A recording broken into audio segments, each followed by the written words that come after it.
இன்றைக்கு 3வது சிப்காட் 4வது சிப்காட் ஐடி பார்க் என்று அடுக்கிக் கொண்டே செல்கிறார். எந்த தொழிற்சாலை வந்தாலும் அதை ஓசூர் பகுதிக்கு தருகிறார் என்று சொன்னால் அதற்கு காரணம் என்ன என்பதை நீங்கள் யோசித்து பார்க்க வேண்டும்.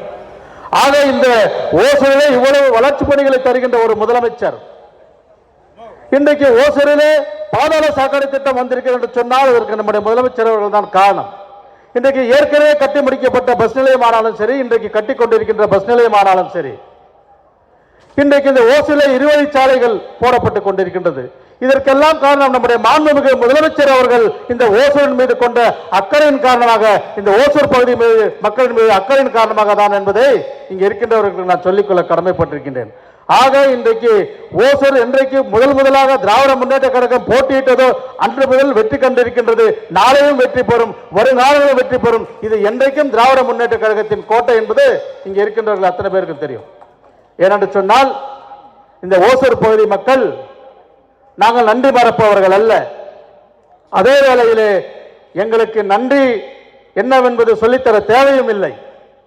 இங்கே தங்கள் இருப்பை காட்டிக்கொள்ள நாங்கள் ஓசூரில் இருக்கிறோம் என்பதை காட்டிக்கொள்ள அதிமுகவினர் சமீபத்திலே ஒரு ஆர்ப்பாட்டத்தை நடத்தினார்.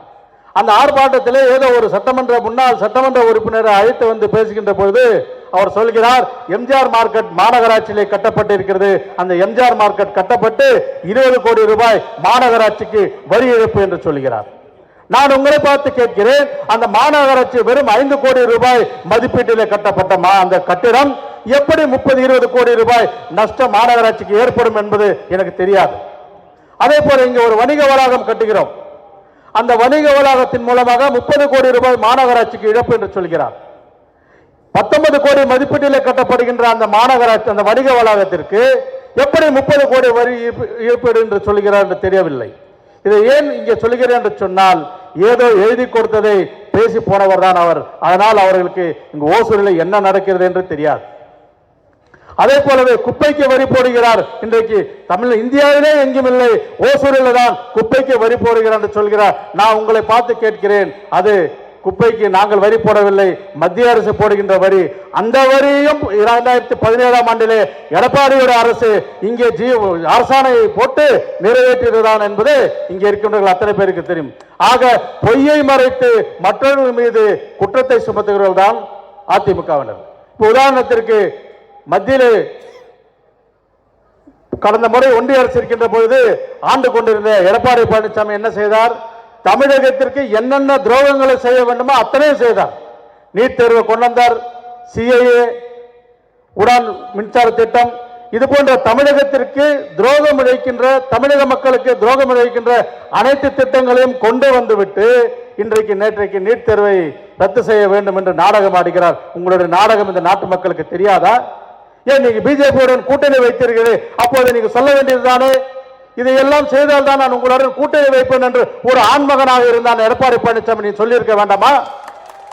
நான் இது போன்ற திட்டங்கள் தமிழக மக்களுக்கு துரோகம் விளைவிக்கின்ற திட்டங்களானாலும் சரி, தமிழ்நாட்டு மக்களுக்கு பாதிப்பு ஏற்படுத்துகின்ற திட்டங்களானாலும் சரி, இதை நீங்கள் நிறைவேற்றினால் உங்களுடன் எந்த காலத்திலும் நான் கூட்டணி வைத்துக் கொள்ள மாட்டேன் என்று தைரியமாக பார்ப்போம்.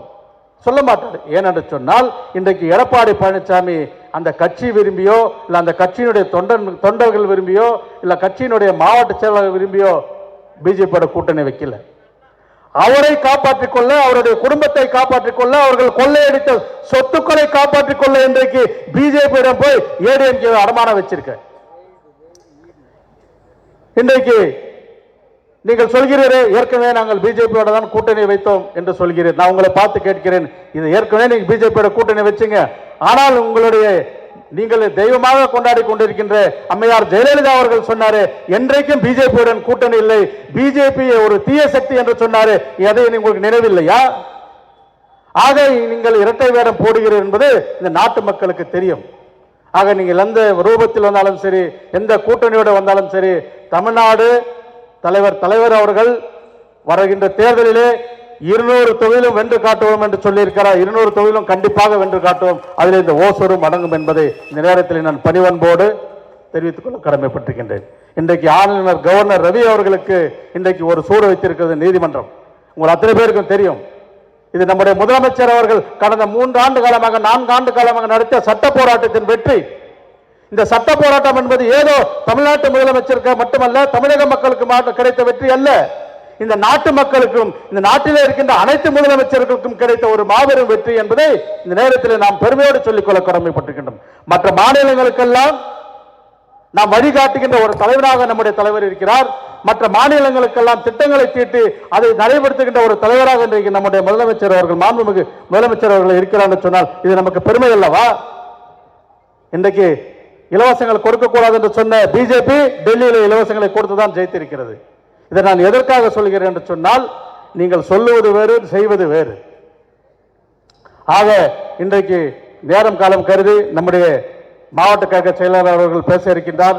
பல்வேறு விஷயங்களை நம்ம பேச இருக்கின்றோம். நம்முடைய பாலகிருஷ்ண ரெட்டி அவர்கள் சமீபத்தில் பேசுகின்ற பொழுது சொன்னார், நாங்கள்லாம் எவ்வளவோ திட்டங்களை இந்த ஓசூர் கொண்டு வந்தோம், ஆனால் இன்றைக்கு ஓசூர் ஒன்றுமே வளர்ச்சி காணணும்னு சொல்றாரு.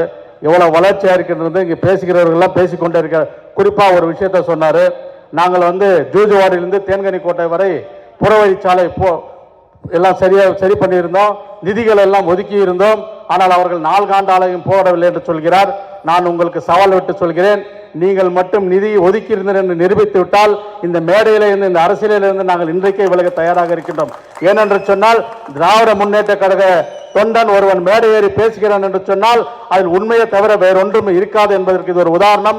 இப்பொழுதுதான் அந்த நிலங்கள் எல்லாம் கையகப்படுத்தி, அந்த நிலங்கள் ஒவ்வொன்றாக கையகப்படுத்தி இன்றைக்கு நிதிகளை ஒதுக்கி, இன்றைக்கு நம்முடைய சட்டமன்ற உறுப்பினர் கடந்த சட்டமன்ற கூட்டத்தில் கலந்து கொண்டிருந்த போது அதற்கு கூட நிதி ஒதுக்கியிருக்கார். அவர் அதை பற்றி தெளிவாக சொல்லுவார் என்று சொல்லி இந்த நல்ல வாய்ப்பிற்கு நன்றி கூறி விடைபெறுகிறேன். நன்றி, வணக்கம்.